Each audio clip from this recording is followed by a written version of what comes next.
For life. Yeah. Bullet cast. What's going on? Stacy. This elite podcast in here. Ain't nobody better. Look. Yeah. Listen to us every time we live in the side.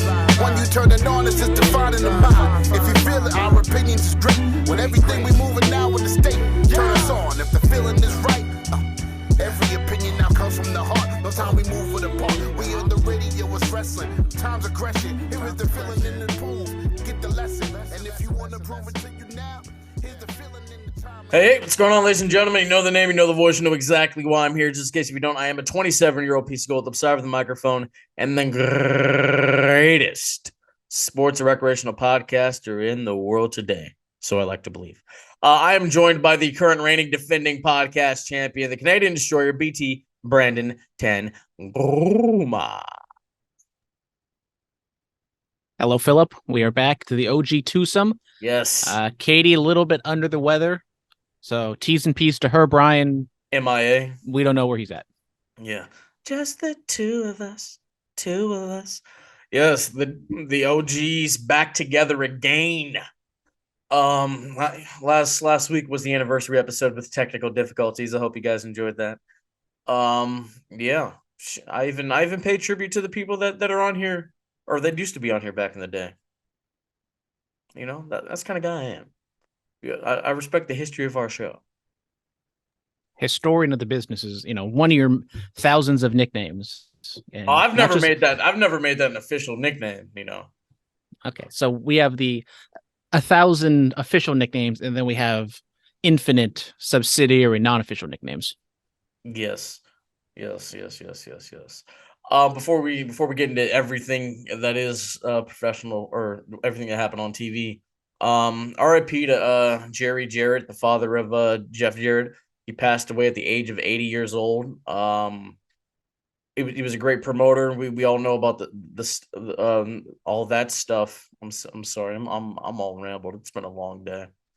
But RIP to Jerry Jarrett, man. Brandon, you have any thoughts about his passing? T's and P's, of course, going out to the family. Yeah, I mean, RIP to Jerry Jarrett. Kind of one of the last living promoters of the territory days, and definitely a big figure. Him down there in Memphis, promoting the Jerry Lawler stuff and all the stuff that went down there. Because a lot of people remember WWF, Jim Crockett, AWA, but Memphis was definitely a big. It wasn't a big geographical territory, but it was definitely a hot territory when it was going on. And then, jump forward to the steroid trials. All signs point to, if Vince McMahon was going to be found guilty and have to serve time, Jerry Jarrett was going to be the guy in charge of WWF during the mid-90s. And then he starts up NWA TNA. People might laugh at it because that was kind of to push Jeff Jarrett to make him the single star. But Jerry Jarrett, definitely an influential figure. And we've seen people on Twitter, nothing but nice things to say to him, helpful, and everything of that nature. Didn't hear too much about him before this happened, so a little shocking, but thoughts go out to the Jarrett family. Jeff wrestled the opening match for AEW this week. They put up a little graphic for him, so that was nice to see. Absolutely. Yeah, you people, obviously, they think about the Memphis stuff, but when it comes to like TNA, NWA, TNA, they just think Jeff Jarrett. No, but Jerry obviously played a part in that too. I think about like some of the best names of the last when did they start? 02, 03? 02, I believe. 02. So like the last 20 years, I mean, you have your AJ Styles, your Kazarians, your Daniels, your Samoa Joes, all guys that thrived on the indies, but TNA became their home, and that's where the larger audience got to take notice to them, and then they've all gone on to do great things. So shout out to Jerry Jarrett, man. Truly helping that next generation of talent be seen on mainstream television was a huge plus for all those years, and the company's still going today, which is awesome. Let's get into the SmackDown recap. The Usos retained the tag titles. Jey Uso made his return to WWE television to go alongside his brother Jimmy. They retain against Strowman and Ricochet. And then Jay sees Sami and says, "Hey man, you shouldn't be here," but they dap each other up because they still got love for one another. What are your thoughts? It was an interesting segment. We thought maybe we were going to hold off for Jay to come back at Elimination Chamber. We know the Usos and traveling internationally is a little bit of an issue, so we don't know exactly. Well, they kind of written a storyline possibly they're not going to be at the show, but it was fun to see. Jay definitely got a big ovation. Now we're kind of almost back to square one of the Bloodline storyline of Jay being torn, and it's a nice. There's so many different layers to the story right now, and they're blending quite well. They're kind of holding serve with Sami because, I mean, honestly, what is there to do with Sami and his story with the Bloodline? So I like we're adding another layer to it. Absolutely. I mean, I'm intrigued, and then there's still the whole solo of it all, and what's his real take on this stuff because he doesn't speak, and I like that. We're gonna have to hear from Solo at some point in time. Sami Zayn has a promo with Paul Heyman like Cody did last week on Monday Night Raw, and basically said the same thing, like, "Hey, I'm coming for your boy." Yeah, it was good stuff from Sami and Paul. Definitely maybe the third out of the three if we're gonna, rank the Sami, Paul, and Cody promos, but it definitely was effective. And I always think Paul Heyman is great in his role of just talking all this crap. And then once like the wrestler gets into his face, he's great at backing off, but like not running away super cowardly. It's just he always strikes that right balance, I think. And Sami, not going after him, but like saying if I wanted to, I could. And just the tension in the promo work was I thought fantastic yet again from these guys. Oh no, absolutely, absolutely. Are they going to be electrifying? Can they make us feel things like no, we felt things like with the Rumble and War Games, but can they take it to another level and make us feel things we didn't even think we could actually feel? It will be hard to top the the Rumble turn, the Rumble angle. Now, I think they will have something special in store. Now, for right now, I'm just going to assume the Usos aren't going to be there, so that is kind of a key component missing. So if it is just but if it's just like if it's strictly Roman, Sami, and Roman just murders Sami, then that's a powerful statement too. Or if Sami comes very close and he cheats, I think they can do something. I think we will get probably the greatest near fall of all time. I think that's what's going to happen, or one of the best near falls of the last 10 years. I can say that. Yeah. I hope it doesn't involve any interference. I hope it's just a straight up match and Sami on his own gets that near fall, not Kevin Owens runs in and hits him with a chair or does anything shenanigans like that. Just a straight up wrestling match between these two guys. You get Sami Zayn laying in the middle of the ring and the crowd chants, "Thank you, Sami." That's what we get. I can see that happening. Brings a tear to my eye. With a tear in my eye. It's the single greatest moment of my life. Ric Flair, 92 Royal Rumble. Go check it out. Pat McAfee versus Brett Favre. What's going on, Brandon?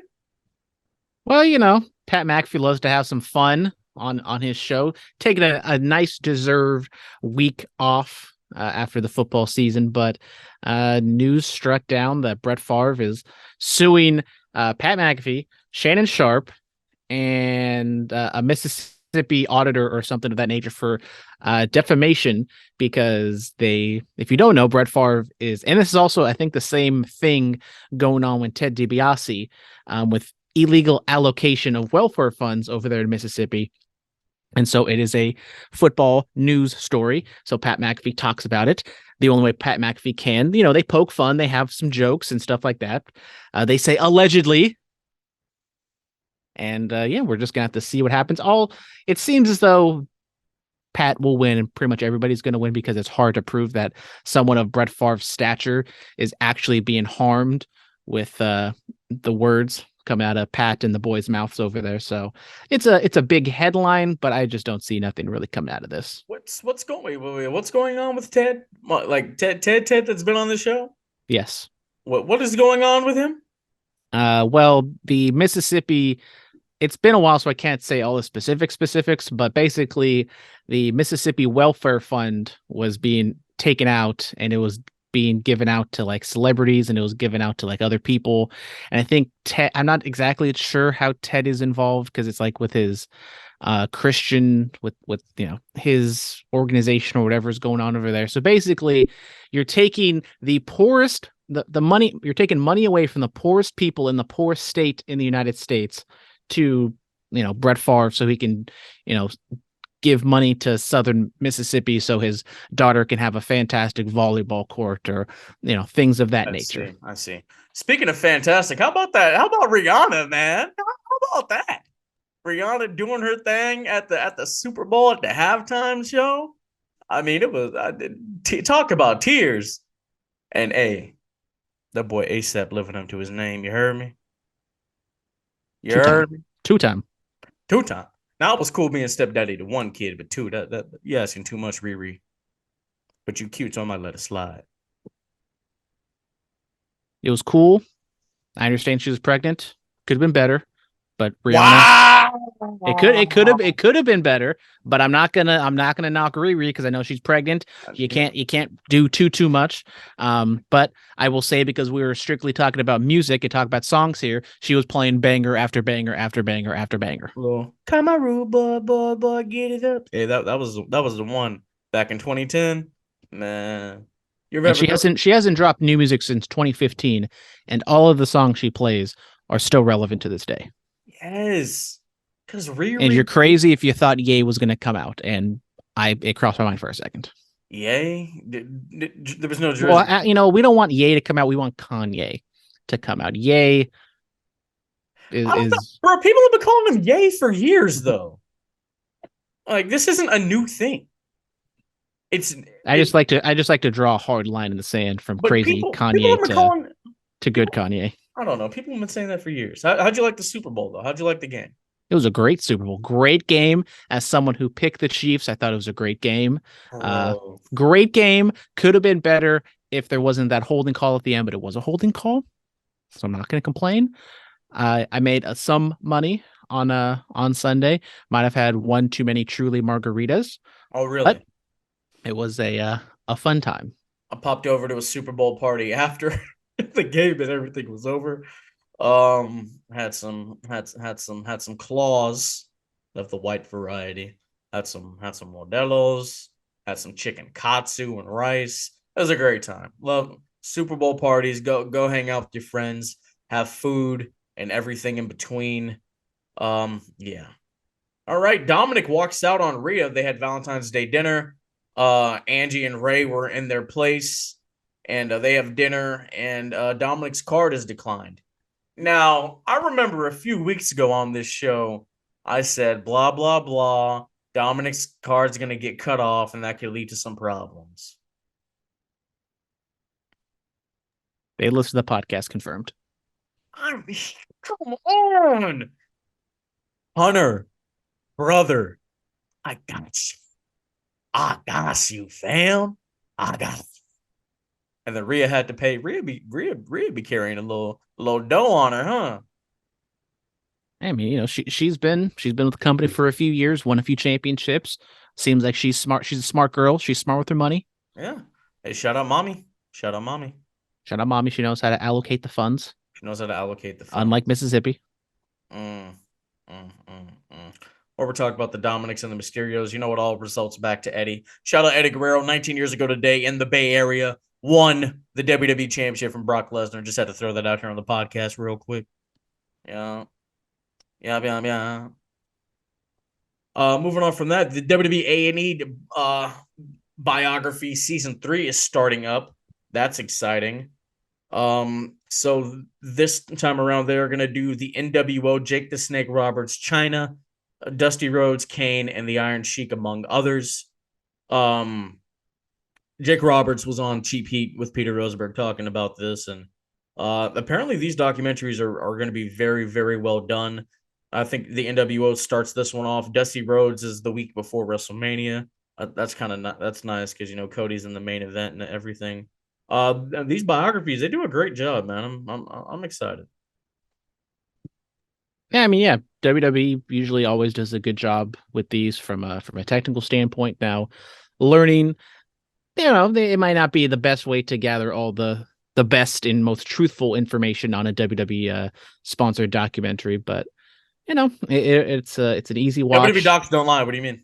Of course not, because the history is always told by the winner, and right now WWE is the winner of wrestling, so you can't complain there. But from the names he listed, honestly, none of them like really intrigue me that much because a lot of their stories have been told already. Maybe the Iron Sheik, just because he's not really like in WWE at all, so we don't hear from him too much or hear his story a lot. So that's kind of the one that perks my ears a little bit.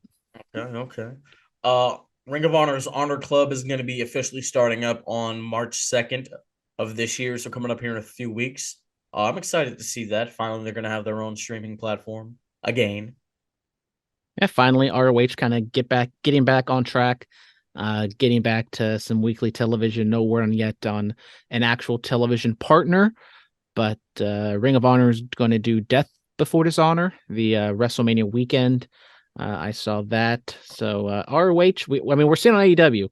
There's not a lot of ROH really on the show anymore compared to what it was like 2-3 months ago when I thought it was really bad. Yeah, Jericho, he was champ, and I know like Chris Jericho, and he did a lot for that Ring of Honor title for the little bit he had it. It was on TV a lot, and it was always defended. So yeah, it is what it is there. Cody Rhodes was on Hot 97 with Peter Rosenberg, which relegated over to Cheap Heat. I sent the link. Did you catch that while I'm in the darkness here? Oh, well, that makes two of us, Phillip. We're both in the dark, but I didn't check out this interview in particular, but Cody has been doing the rounds with them out there in Brooklyn. Cody has been doing a plethora of interviews, and Cody is always a good interview, a good talk. I know the one that's making a lot of noise right now is the one he did with Ariel Helwani. He talked about AEW, talked about the CM Punk all-out situation. Yes, he did. And he was being very political, being right down the middle, being very Cody about it all. But he, what he said made sense. He has a relationship with both guys. Even though he might not be in AEW, he has no ill will over there. He still kind of wants them to succeed. And, as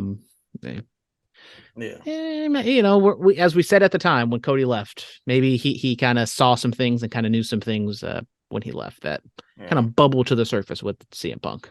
A tidbit from the Hot 97 interview, Cody said he's working on a weight belt that's going to feature a logo from every indie promotion he worked during his time away from WWE. So APW, we might see the logo on WWE TV. That's what's up.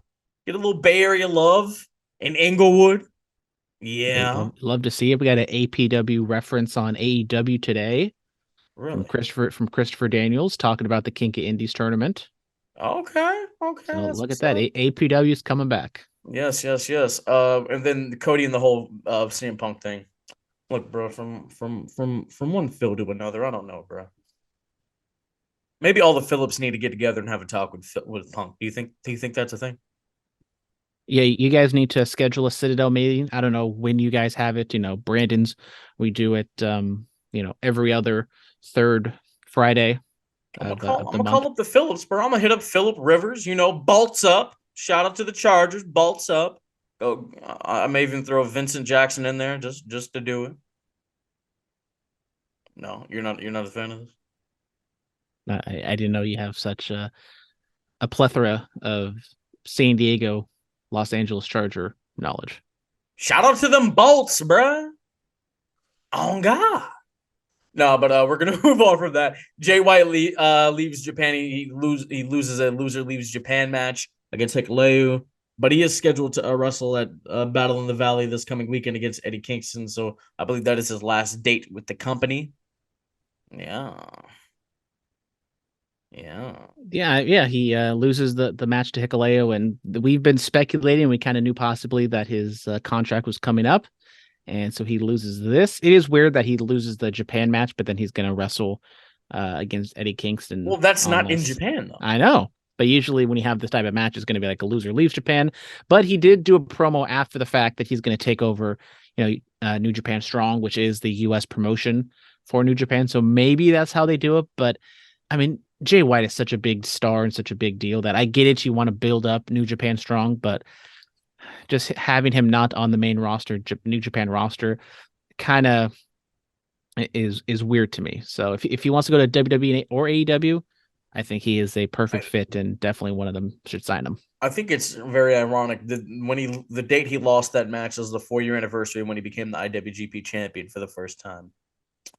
Very interesting. Very interesting. Amari Miller, NXT talent, she tore her ACL. She'll be out most of 2023. Wish her a very speedy recovery. T's and P's. T's and P's. T's and P's. T's and P's. We're gonna get over to the fan mail. Inbred is X. Mr. X. This is something I've been thinking about for a while. Why hasn't Tony Khan held a show at the ECW arena? Yeah, I know it's the 2300 arena now, but it'll always be the home of the Extreme. Anyway, ROH has always had shows there, but it would be cool to see a smaller AEW show there. Well, AEW is starting to do house shows now, so I don't know, maybe. But yeah, like GCW runs there. I know MLW runs there. But it'd be cool for AEW to do something like that.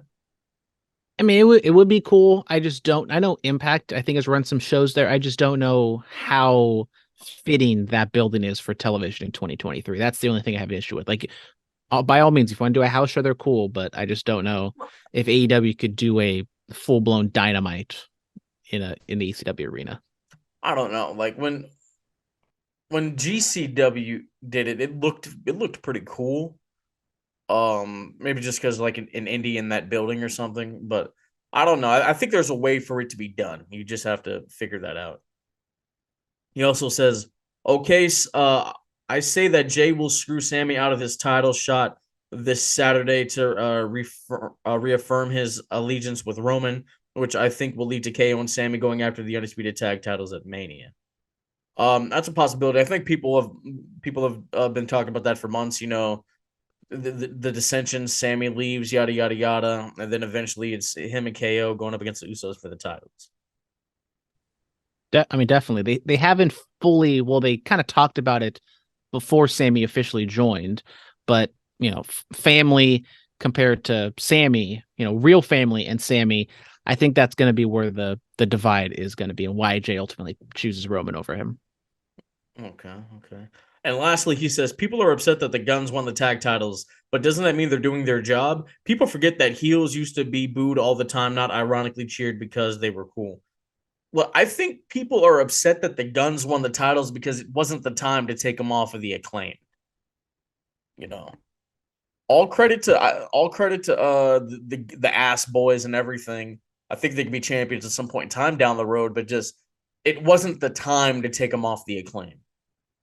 You could have honestly, they could have ran till Double or Nothing. I agree with Mr. X. I have really no issue with the ass boys winning the tag titles. I think it's always better to, you know, ditch an axe. Not saying we're ditching the Acclaim, but just for lack of a better words, you know, kind of ditch it before it gets overexposed or cold. Acclaim is still over right now. Now, is it what it was when they first won the titles? I don't think so. I can kind of see them starting to cool off just a little bit. And as he said, like, they're heels. They are quote unquote undeserving champions. I don't really have an issue with it. Now, do I want the Gun Club to be tag team champs for like 8 months? No. But if it leads to whether it is the Acclaim winning the back or possibly like a full-blown FTR babyface run during the summer, I'm definitely cool with that. If FTR kind of comes back after Revolution and we have that match at Double or Nothing or on a Dynamite and they win the titles and go on a run, I'm all for it. So we'll see. Getting into Monday Night Raw, Sami Zayn and Cody Rhodes have a promo together. Sami kind of like he's not sure if he can walk out of Elimination Chamber with the title. And I mean, I think they did a great job. You know, Sami's saying like he's seen it up close. Like God mode isn't just a phrase. Like Roman is actually operating in this. And Cody, you know, saying like, "Hey, I'm here to finish my story, but first you go finish yours." And I think that all went very well. What did you think about this promo? I thought it was really good. The dynamic of two baby faces, two people who aren't facing off but are gonna possibly face off, is a dynamic we haven't really seen much, if at all, in WWE. So I thought it was a fun back and forth. And Sammy, as a babyface going into a championship match, I kind of hesitate of being, down on himself, not thinking he can win. But the story they told made a lot of sense. He has been with them forever. He knows what they do. He's seen guys bigger than him, better than him, quote unquote, could win or couldn't win. And it was just a good kind of sports like story. And that's really just what I want in wrestling. It makes sense. You're not going over the top as much as I, enjoy some of the stuff MJF does. As I said last week with that car promo, I think he goes a little too far in one direction. Now, this is a completely different promo from MJF, but this is much more what I like in championship building promos. Just, I want to win. Can I win? I don't know. I have doubt, but I'm going to try my best. I'm going to win one for the Gipper. So I thought it was great. It was a fun dynamic because Cody is kind of spinning his wheels right now, waiting for this match to be over. And so these last 2 weeks, I think, has been just fantastic stuff. Did you see Roman's video? I did. It was he said quite they funny. held a pep rally. That was funny to me. I'm like, oh, Roman, you didn't have to do him like that, big dog. What were your thoughts on Roman? I mean, I thought it was funny, and it was the adequate response. It's like, oh, you guys are trying to hype each other up to beat me, then obviously you can't beat me if you need to do some dumb stuff like that. Yeah. Oh god, that was a good one. That tickled my fancy. Then Cody Rhodes beats up Baron Corbin because Baron Corbin was talking bad about good old Death Rhodes. And yeah. I like how in commentary they said the once modern wrestling god. They said the W word. I also liked when they were going to do an interview, Kathy Kelly and Baron Corbin were going to do an interview, and they're like, oh, no, sorry, we have something more important to do. And they cut to the Sami Zayn promo in the middle of the ring. I thought that was kind of funny. But yeah, what Corbin's doing right now, it's fine. He's just a schlub again. I don't know if he's going to go back to sad Corbin or whatever the hell he's going to do. So Corbin maybe could be a little bit more than just a jobber, but I just don't know what else he can really do at this point. So just go back to the lone wolf Baron Corbin. I don't see why we don't do that. Give him the old song back. Have him squash jobbers on Raw for like a couple weeks in a row, and then have him move up to wrestling somebody else. Yeah. I used to be kind of big on Baron Corbin. I mean, if you check the tapes, maybe if you find some under the radar episodes with him on NXT, if they go back that far, which they might, I don't 100% remember. I kind of thought he had some good upside as a taller guy with more athletic physique, but he's just fine. Like, he couldn't really get over the top and take it to that next level in the ring. I think promo wise, he's fine. He's a good heel, but he's has that ceiling. Like, he's like a 7 at like his best, but he just can't get to that like next level main event type act for me. I don't know. We'll see. Bianca Belair defeats Becky Lynch and Bayley in a triple threat. Bianca Belair is making the internet go aruga over her attire worn on Monday nights. But yeah, what are your thoughts on this? Respectfully. Yeah, respectfully, of course. Shout out King Tiz. What are your thoughts on the triple threat match? It was a good match. Opening segment was fine.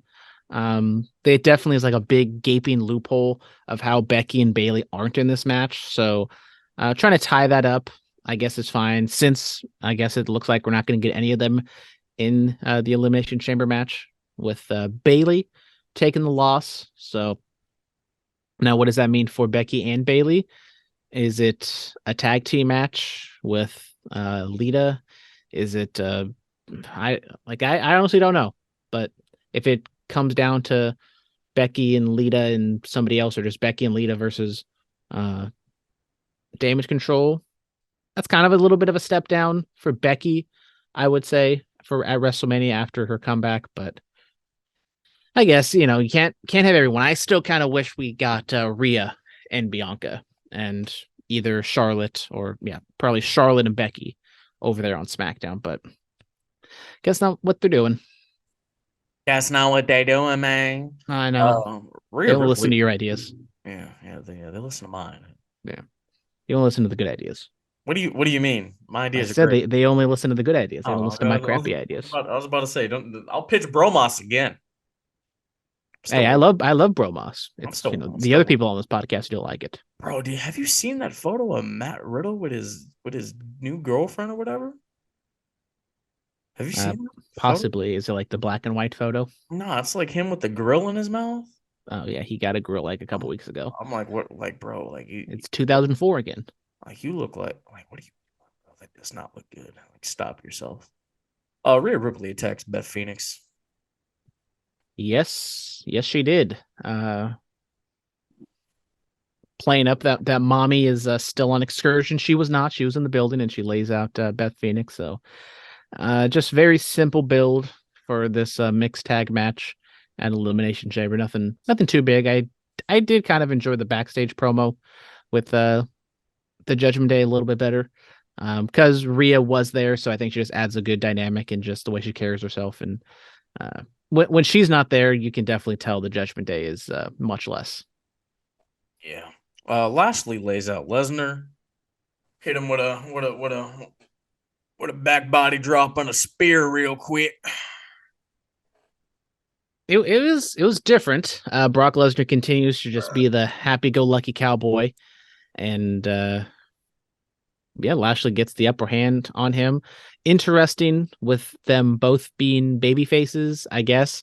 But right now, at least for the Brooklyn crowd, they are picking Lesnar over Lashley. We'll see how that translates to the Montreal crowd on Saturday. But I think they've done a fine job. We've seen this match a lot, but we haven't seen it in a little bit. So I think they're doing a good job kind of building it up and making you intrigued to see what they do, even though there's really not like stakes. It's just Brock wants to get his win back pretty much. Hey, sometimes that's all the stakes you need.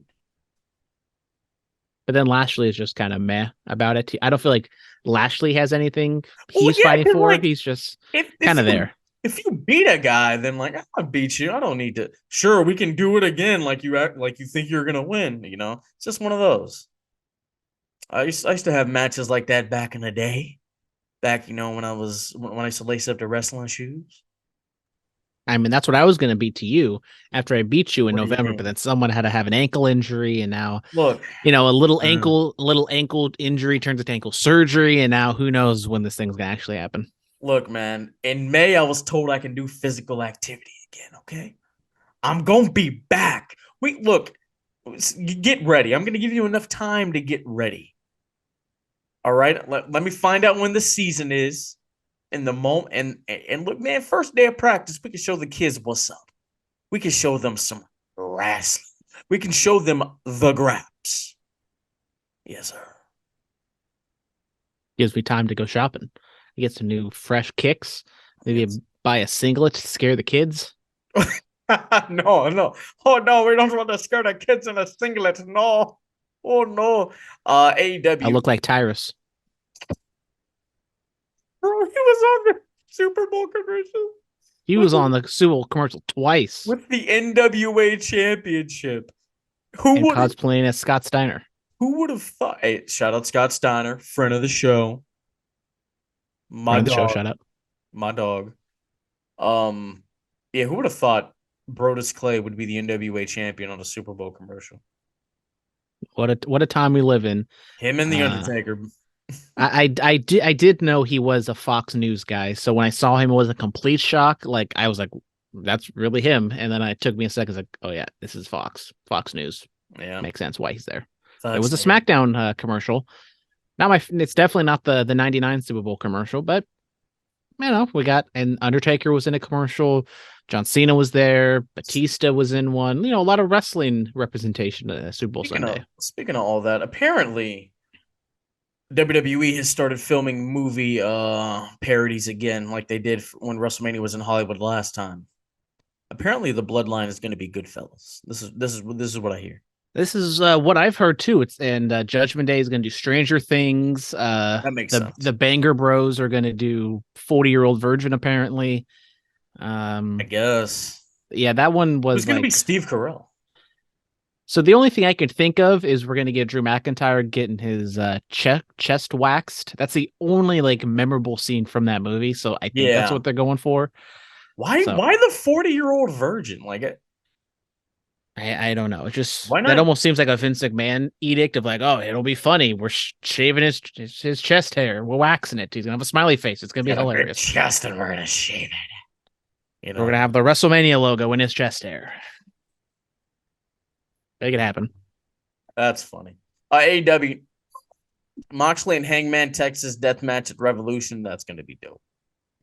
Yep, we're getting a lot of rematches, I think, on this Revolution card, and up in the ante with the Texas Death Match. So we get a Texas Death Match, and we're going to get a 60-minute Iron Man match. The card for Revolution definitely is shaping up. Yep. Go check out the interview Baby Huey dropped on In the Clip with Tony Khan. Huey asked him, like, so how many matches are going to be on this thing? And Tony Khan said they don't have it really finalized yet. This is of course before Dynamite happened.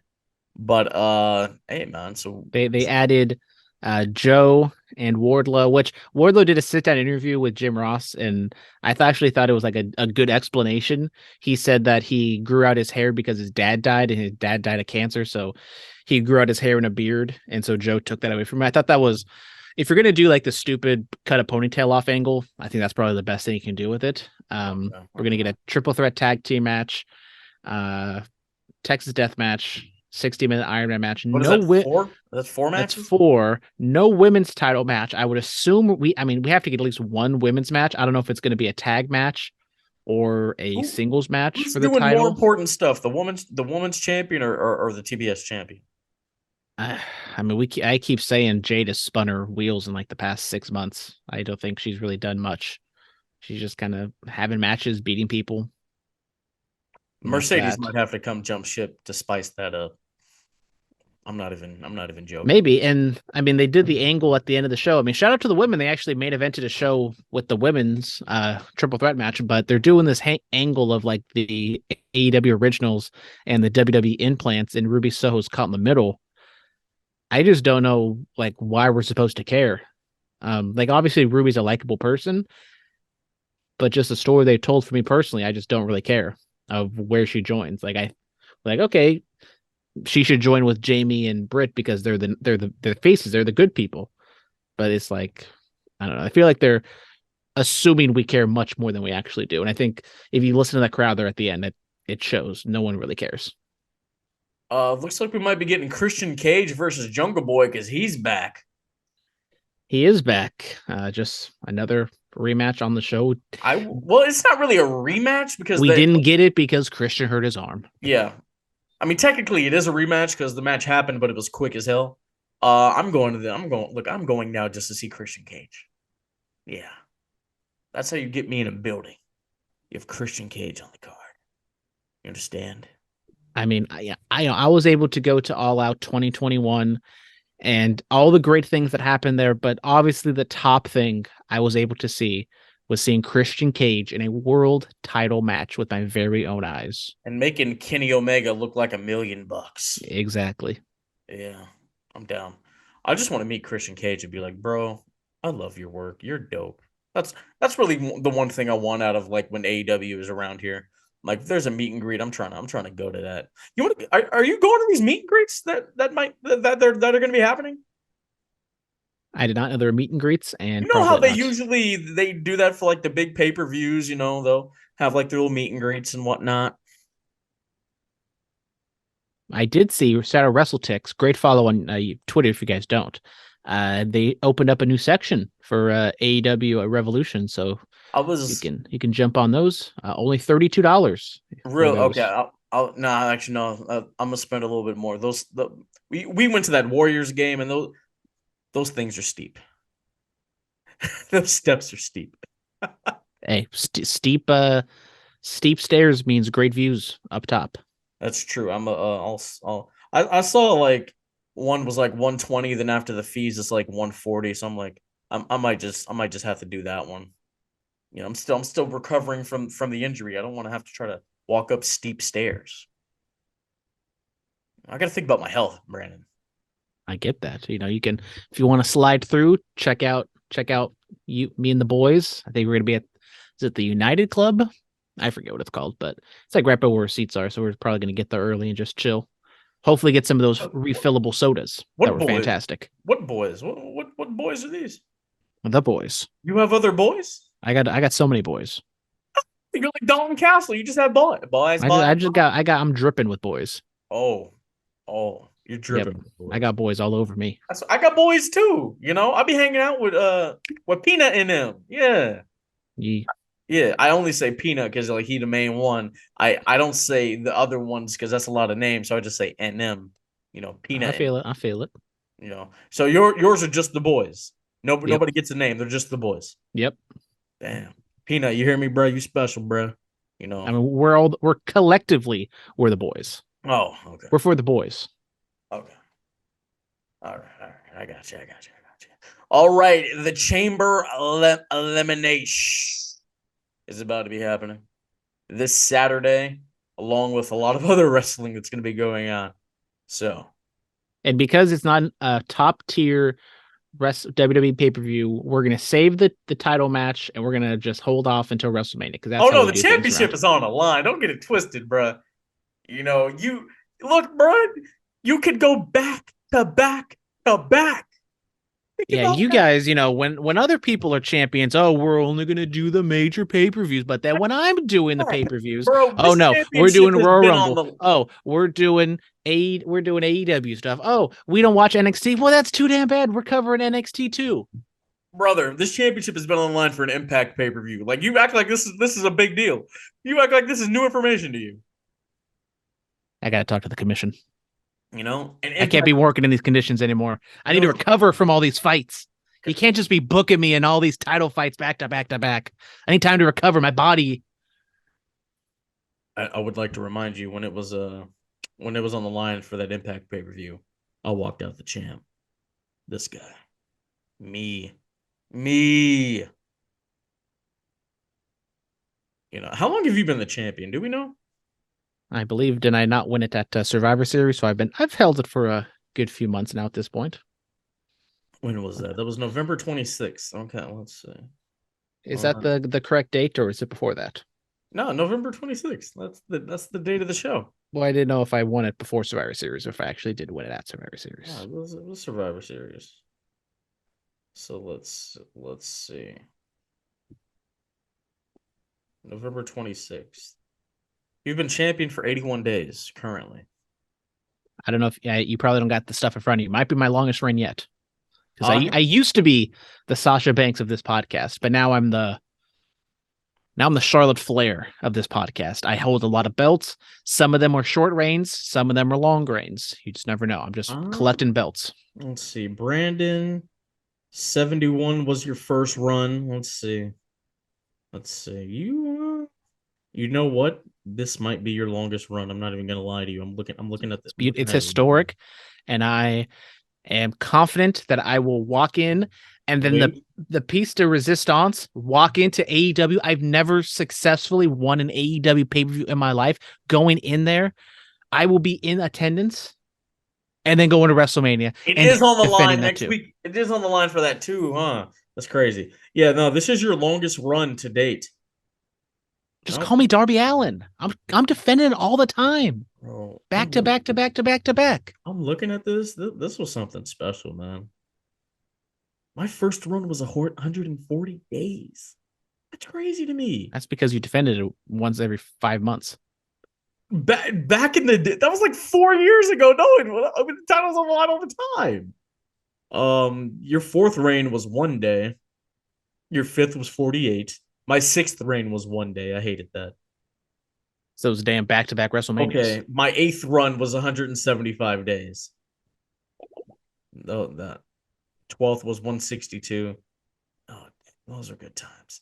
I need to catch up. You have 16 runs. It's crazy. So hold on. If I do the math real quick. So at this point in time, plus 81, 610 days you have currently and counting as a combined run as the champion. Of course, So we've been doing this podcast for 6 years, 200 days, or 600 days, almost 2 years. So almost a third of the run. I've been champion of the said podcast. Lil Durst had that one run for 64 days. That was dope. That was a fun time. What a time to be alive. Yeah, he peaked. That was it. That was it for him. Okay, let's get back to we're doing predictions, right? That's what we're supposed to be doing here. Is his Twitter name still like Le Champion, or did he change that? I don't know. Did he? Is that still a thing? I haven't seen Lil Durst in a very long time. Yeah, he's still Le Champion Lil Durst, and his profile picture is him holding both the titles. That's how you know when somebody peaks. Like this is the definition of peaking. He had his Ric Flair moment with a tear in his eye. This was the greatest moment of his life. I love it. I love it though. Oh man. Oh, that was fun. All right, let's get this going. So the Chamber elimination. Edge and Beth Phoenix versus Rhea and Finn Balor. We do have a special guest. Katie is sent in her questions. Yes, so Katie has sent in her questions. She picked the Judgment Day. Now I don't know where to go because you could obviously have Beth Phoenix, or you can have what's her name, Rhea Ripley, beat Beth Phoenix, and I can kind of keep her strong. So I don't see Rhea. There's no chance Rhea actually takes the pinfall here. So I think it's either going to be Rhea beating Beth or Edge defeating Balor. I'll go with Edge and Beth Phoenix. Okay. I guess. I think it. Yes, I'm just not gonna overthink it. Okay. I'll go with Edge and Beth as well. We'll get their comeuppance and whatnot. All right, moving on from that. The Women's Elimination Chamber to earn an opportunity to challenge Bianca Belair at WrestleMania. Asuka versus Liv Morgan versus Raquel Rodriguez versus Nikki Cross versus Carmella versus Natalya. It has to be Asuka, right? It has to be Asuka. I believe so too. It only, for me, it comes down to who can you possibly see Bianca Belair wrestling at WrestleMania, and that's why I thought her versus Rhea made so much sense. Maybe it's Raquel, possibly Nikki, but Nikki has to begin the push. I think it has to be Asuka. Yeah. And if they are thinking of taking the title off Bianca, it could go, I think Asuka is legitimately the only person out of the 6 that could beat Bianca Belair. So it will be, I think we all chose Asuka. Okay. Which is the smart move. All right, next up, Brock Lesnar, Brock Lesnar versus Bobby Lashley. No contest? Is that a possibility here? That's how we get to Mania? That is a possibility. If you want to go down the no contest route, you are more than likely to, my good sir. Katie picked Lesnar. Katie picked Lashley. No, she picked Lesnar. Oh, she picked Lesnar? She did pick Lesnar. Let me see. Unless you want to just put down Lashley, and that ends up making her lose, and then she, hates you forever, and it's a big old. I'm okay with that. She takes up the commission, and we're caught up in litigation, and we don't want that. But so she picked Lesnar. Okay. I haven't heard anything on what these two men are doing at WrestleMania. A no contest definitely does sound like something. I picked no contest, but I'll go Brock Lesnar via disqualification or something like that. Let me put the DQ on there. Do I get extra points if I get that right? Sure, you get an extra point. Yes. Get an extra point, yes. But I don't lose if it's not a disqualification. No, if right. Extra pointy. All right. Moving on from that. The United States Championship Chamber elimination. Austin Theory defends against Seth Rollins, Johnny Gargano, Bronson Reed, Damian Priest, and Montez Ford. Bro. See, if Theory loses, where does he go? That's my thing. That's my thing. Everything points to Austin Theory taking on John Hold on, Cena. before we do this, did you see Seth in these red boots that are going viral? I did see him in the red boots. I knew about the red boot beforehand, and so it made total sense for him to come out with the red boots, and I thought they were hilarious. Apparently, they're sturdy enough to wrestle in, so good for Seth. I know it was over the top, but it wasn't as flashy as some of his other stuff, but it was probably one of my favorite looks. Like, just as an actual look itself, I thought it was quite good. Now, I could have done without the mesh shirt, but everything else I thought was great. I think we're going to have mesh merchandise. Mesh merch. Mesh merch. That's what we're going to have, mesh merch. I'll model it. Yeah. Scare the kids, look like Tyrus. Stop saying that. Damn. I'm scared, man. I want Tez to have it. I want him to be the United Tez champion. You know what I'm saying? And go for it. Oh, I don't know. I don't want to cost myself the championship. Like if I lose this one, then I don't Phillip, know. let's be honest. You don't want to win the title at Elimination Chamber. You want to win it at WrestleMania, the greatest stage. I did that already. I did that last year. That's why we should even have the title on the line right now. Up for lost time. The title's about to go away. It has to be defended as much as possible. Bro, what if you just keep retaining until it goes away? That's what I'm gonna do. I keep telling you. I'm thinking SummerSlam. Is that an appropriate time for it to leave? Once I lose, then we retire it. But that ain't gonna happen. Never lost. Oh, never lost. So who are you going for? As I was saying before I was interrupted. But we had to talk about the boots. It seems as though Austin Theory is possibly or gonna face John Cena at WrestleMania. Now that doesn't need to have the US title on the line, but I think it adds maybe like a little bit more. I don't know, like kind of the story of John Cena going back to his roots and trying to beat, and Austin Theory kind of being a John Cena clone. You can try to tell that story with the US title. So, and just kind of going over all the other options. Seth had been there, done that. Montez, as I said, if they wanted to actually do something with him, they would have had him do more the Rumble. I honestly would like to see maybe Bronson Reed, win it and possibly have a monster run with it, but him too hasn't like been primed. So he didn't get a reaction at all. I'm just gonna give it to Austin Theory and have him defend that thing against Cena. Have you seen the footage? Like the fan footage? No reaction for Bronson Reed at all, bro. I mean, he came in with the Miz and we kind of rolled our eyes, but it was like the Ciampa thing. Like, okay, he's with the Miz. Not exactly what we want, but at least it's a storyline. And then he was just like a goon for hire. And now he's just a guy who has squash matches and really doesn't have a character. Yeah. Like I thought he showed good character in NXT, but he's not showing that on the main roster right now. Somebody said he beat Okada. I'm like, that's hella funny. I mean, it is pretty funny. He in a G1. Yeah. All right. No, he wrestled Tozawa on Raw, right? Right. That's they were like, oh, he beat Okada. That's basically what they were getting at. I saw that on Twitter. I'm like, just because he's blonde and Asian, that's kind of messed up, man. Are you telling me there's racist people on Twitter? I don't know. I thought they were all on Truth Social. Is Black Twitter a thing, Brandon? I don't know. People tell me it's not. Apparently. And it's Black History Month. Don't start it, bro. Don't start it. So never mind. You want to talk about the Brown Power ranking? Because the person in the next match that we're about to talk about, I think he's won the Brown Power ranking ever since the last time you did one. I mean, it would make sense because I think he's winning the brown, all the colors in the rainbow in the universe. This man is number one. I almost want to claim we want to claim him so bad. It's a thing. Roman Reigns defends the WWE Undisputed Universal Heavyweight Championship against Sami Zayn. This is going to be a sight.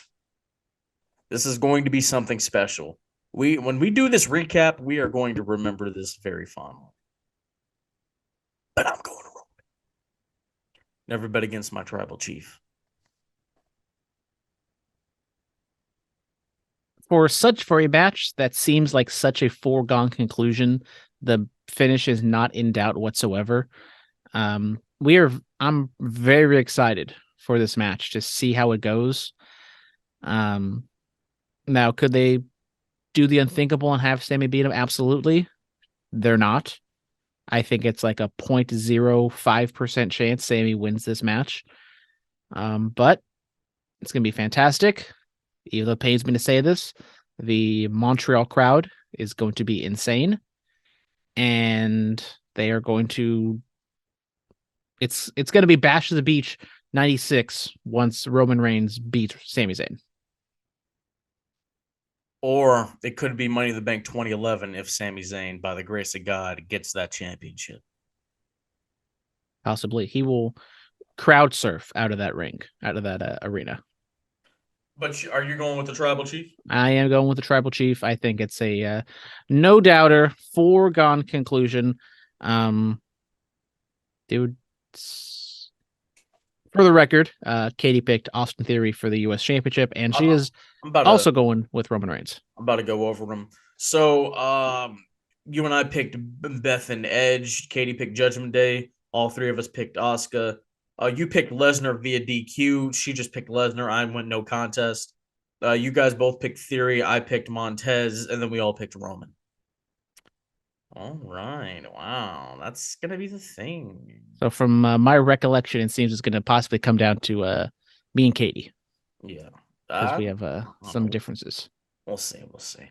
We didn't say this, but shout out Mark Briscoe. He's officially all elite. Congratulations to him. Yeah.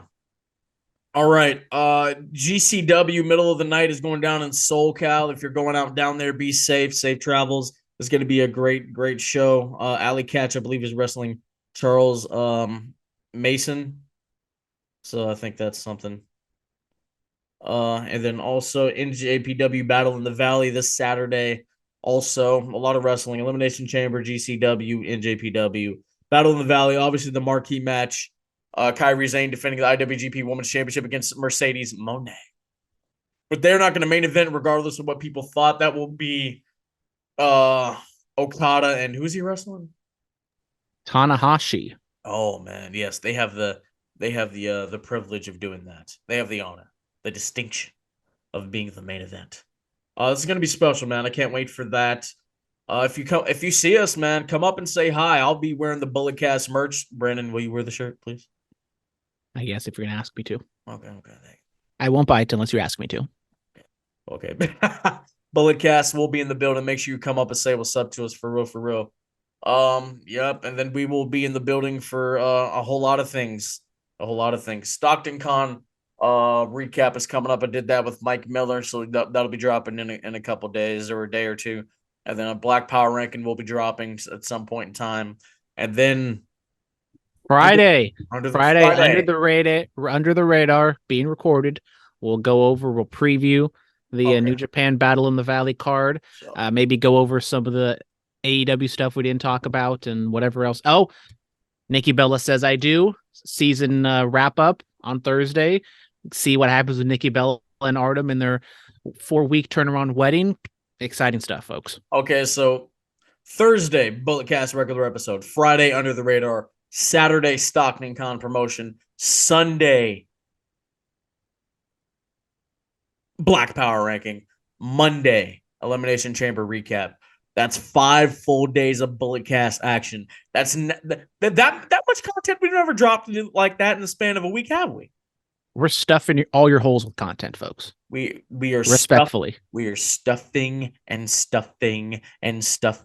galore.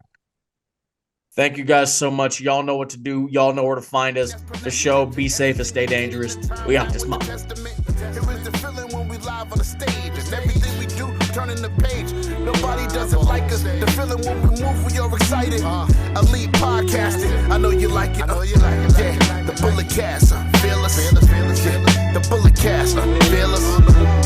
The Bullet Cast, fearless. Elite podcasting, we are. The Bullet Cast now, fearless. The Bullet Cast now, fearless. Elite podcasting, no, we are.